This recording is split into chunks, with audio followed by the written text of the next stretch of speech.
Okay. Greetings, everyone, and welcome to our Saturdays with Tara Hangout on Air.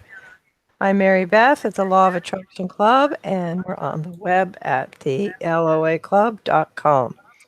On these Hangouts, we collaborate with our friends Tara. This Hangout is the summary of our theme for the week and continues on our member conference line.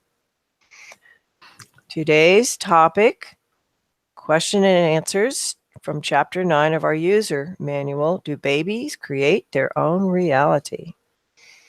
You can get invites to our open calls, which we offer periodically, and our powerful free letting go process by going to theloaclub.com. So now we welcome Robin and Tara. We'll start here by making what may seem like a strange statement. The answer to this question, do babies create their own reality? It's the same as the answer we gave to the previous question, can a healer heal you? And it's the same answer we would give to many of the questions you ask, like, is this going to be the year of great awakening? Or, are children being born today inherently more aware of their connection? Are they indigo children? Are they cable ready? And it's the same answer we give you when you ask us to predict your future, or the behavior of your pets, or about the true purpose of your life. The answer is, you're the one writing this story, so you must tell us. One memory from what this one thinks of as his past is that as a young child, when on an outing with his family and with several other adults in the group, he asked the question, what's under the ground holding the earth up? It caused quite a reaction. And although he persevered with the question, none of the answers offered made any sense to him. We bring that story to our discussion because it illustrates a point. Behind every question is a set of assumptions. And until all the parties agree on what those assumptions are, the questions cannot be answered. Atheists and theists can spend all day in heated discussion without arriving at anything close to agreement, because the atheist has started from the assumption that if anything non-physical existed, there would be evidence of it that you could detect and verify in the physical world. In fact, that assumption to them is so self-evident that they claim to make no assumptions. Theists, of course, believe in spiritual things, but most of them also make the assumption that the physical world is a shared external reality. And once again, that seems so self-evident that it rarely gets challenged. These are not just assumptions made for the purpose of discussion, they're really basic belief choices. And if we're going to move beyond Law of Attraction 101 to a more complete understanding of the nature of your virtual reality, we really have to go a little deeper. Our intent is to get you simple, clear answers to all your questions.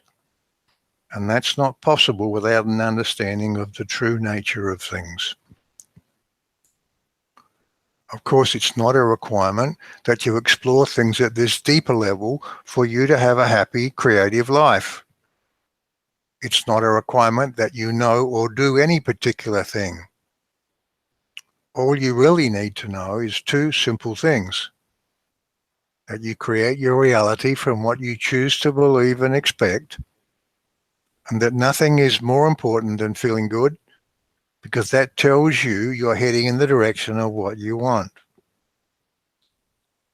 It's just that when you start thinking about this space-time fantasy of yours, questions arise. If there's one subject that seems to trip many people up in their understanding of the law of attraction, it's the subject of very young children. Do babies create their own reality? And if so, how do they get born into famine or disaster or into illness? Well, we could do what many spiritual philosophies attempt to do and begin a long and complex answer. That every consciousness chooses their own virtual reality, which is true. And that you cannot understand the why of other people's choices, and that is also true. Some religions would say you cannot understand God's choices. But for many of you, these answers are not very satisfying. To get to a better answer, we have to start by understanding the nature of reality. We'll begin once again with what's absolute and cannot be changed. And then we'll get to babies and grown-ups and animals and plants and the price of eggs. And you'll see how it all fits together. And somewhere in all of this, we'll talk some more about techniques you can use for stepping more and more powerfully into your role as a creator. We'll begin by making two declarations about that story of yours. Firstly, it's unique to you. And that's not so hard to believe because you know yourself as a unique individual. But here's the not so obvious truth, and it's the key to all of this. The world you're in is also unique to you. It's your very own version of so-called reality. We often describe it as a virtual reality because that's literally what it is. If you continue to think of it as one solid world you share with everybody else, then none of this, the law of attraction, conscious creation, all of these things we talk about, makes any sense. The truth of it might at first seem way out to you, but it's actually elegantly simple. Despite appearances, there is not one world out there you all share. There is you, one of many versions, inhabiting the matching version of your world, one of many versions, which by law of attraction intersects with one matching version, one of many, of everyone else's world. You have within you a complex tapestry of expectations about everything, and it sits mostly in the background, beneath the level of your consciousness. It's the story of your life on Earth. Making changes to your world means rewriting parts of that story. It takes focus and commitment, and when you start down that path, it really helps you to stay the course if you have the confidence that comes from being able to make sense of it all. The good news is that you don't have to take a leap of faith, and you don't have to suspend logic, because it's all logical and understandable. Yes, we know your world looks like it's one flowing, continuous, shared physical thing. That's the miracle of this space-time virtual reality. And yes, those other versions of you in the world also exist simultaneously in a parallel universe. You are not aware of those other versions because the shape of the consciousness you have chosen focuses on only one. But every time you make a new belief choice, you literally step into a different version of you and your world. And in that new world, you intersect with the versions of everybody and everything that match your new tapestry of expectations. What you're certain about shows up.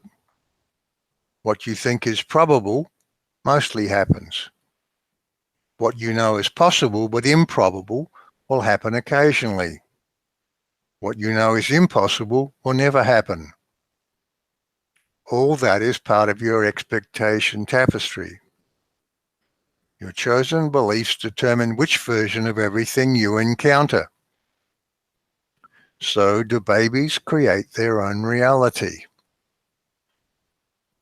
Well, we would say that if by your chosen expectations in your world you are matching up and intersecting with other consciousnesses, be they adults or babies or extraterrestrials, all will be creating their own reality. But the real answer to your question is that nothing exists as something out there that needs to be understood and explained. It's all an inside job. The definition of everything is inside of you. That's why we call it your world, because it's yours, unique to you, and you're creating it second by second. Every time you catch yourself pondering why things are the way they are, the answer is that you have chosen them to be that way. Can you see how this works? There's nothing and nobody but you making choices about your world. In that tapestry of yours, do you believe that some children are born into disaster or illness? If no, then in your world there will be none of that. If yes, then in your world such things will happen. Will they happen to you or someone close to you? That depends on where your vibrational set point is. If you are living in fear and uncertainty, then perhaps yes. Everything that intersects with you is a match to you. In your world, babies and grown-ups and animals and plants and the price of eggs will show up within the boundaries you have set by your expectations. As this one likes to say, even as there is a flat Earth society for those that believe the world is flat, one day there will be a one world society for those that still believe in one shared physical reality. And with those words, he's declaring that there's a version of reality in which that is true. And he's inviting you to join him in that version. This may at first sound like a radical concept, but we encourage you not to see it as too complex to understand. It's elegantly simple. It's just a new way of seeing things. If it seems tricky at first to imagine multiple versions of everything, just understand the concept. Then for the first time, you will be playing the game while holding all the puzzle pieces, and you will start to see what a difference this can make. So how do you change to a different version of you and your world? Firstly, be aware, as ongoingly aware as you can, of how you feel. Then, whenever you feel negative, ask yourself what it is that you're expecting that is not in line with what you want. You may have to dig a little to surface that piece of your tapestry, but with a little diligence and with a little practice, you can do it. Bring it into the light of day and see it for what it is. Simply a choice you once made to believe things are a certain way. Then let it go. Let it fade. Let it die. Now step mentally and literally into a new version of the world, a world in which that lie does not exist. Your beliefs are not based on what is. What is formed from your beliefs. So there's literally nothing you cannot be, do, or have. You are not a human, physical, space-occupying entity in a time-based world. You're a timeless and spaceless consciousness creating all of this from within. Let's see if we can challenge you to step a little outside the fixture you think of as time. Try this on for size. You can think of your life as starting from the point when you were born. That's probably how you most easily think of it. Well, that's one version of your backstory. You can also think of your life as starting today when you woke up, which is to say, when you stepped into this particular version of your consciousness this morning. That was your beginning. And all your history, your so-called past, is just something you made up and memorized before you began the game this morning. It's like the words that appear at the start of some historical movies, declaring that it's the year such and such, and the king is so-and-so, and the kingdom is in trouble, and so on. It's the backstory. So now you're in this day of your life, which will end when you quit consciousness tonight. Perhaps you've played this game out over a lifetime of days. Perhaps this day is the only life like this you'll experience. Think about the implications of these scenarios, because here's what's interesting about all of them. From an infinite and timeless perspective, all are equally true. Unless you begin to think, well, Tara, that might be true from your perspective. Let us also say that from a thinking you here and now perspective, all those scenarios are still equally true. All are equally valid ways of describing you and everything about you. Can you see what that tells you?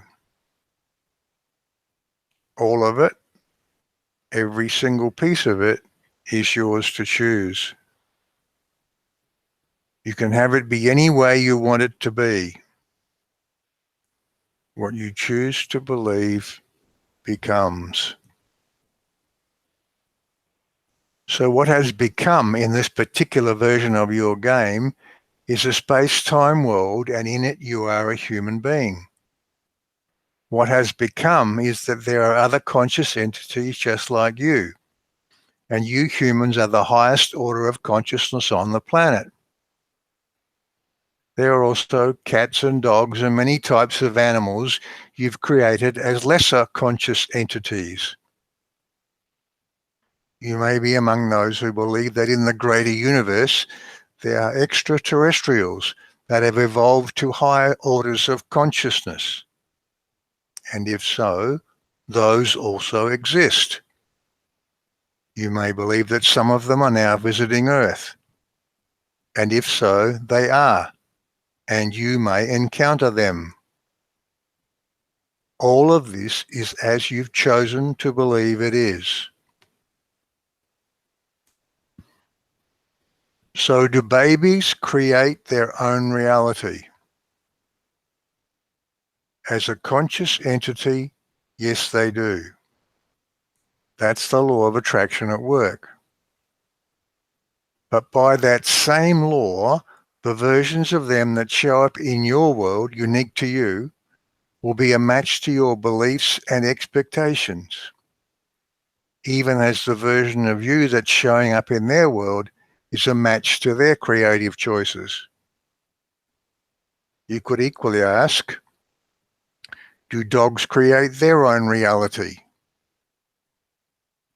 Are you beginning to see that there's not some absolute truth about the way babies and dogs show up in your world? There's not some divine rule about how they think or what they think. All of it is as you expect it to be. If you don't know about something, it doesn't exist. You might believe that there are many things about your world you're yet to discover.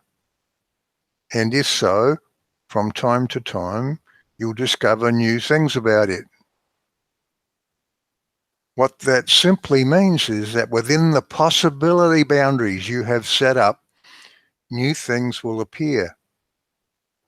And as you choose to believe in them, they begin to exist. If it's not an absolute fact of life, then it's part of your chosen story. Time is a part of your story. Space is a part of your story. The physical you is a part of your story. The so-called law of nature is a part of your story. Even where you are on the scale of higher or lower levels of consciousness is a part of your story. It's your story, and you can change any part of it. This is the truth of who you are at your essence and the choices you can make. So now let's come back down to earth. You're in this world as it is right now. And as a function of immersing yourself in it, you've stopped thinking about your divinity. Most of you are so intensively engaged in this adventure that you've forgotten who you are. As we always say, we are not in any way trying to talk you out of playing your game. It's just that when you ask how to make things better, we advocate for some balance. We say, pause more often and know who you are. We say, be more conscious of how you feel and take action whenever your feelings turn negative. Know the truth and it will set you free.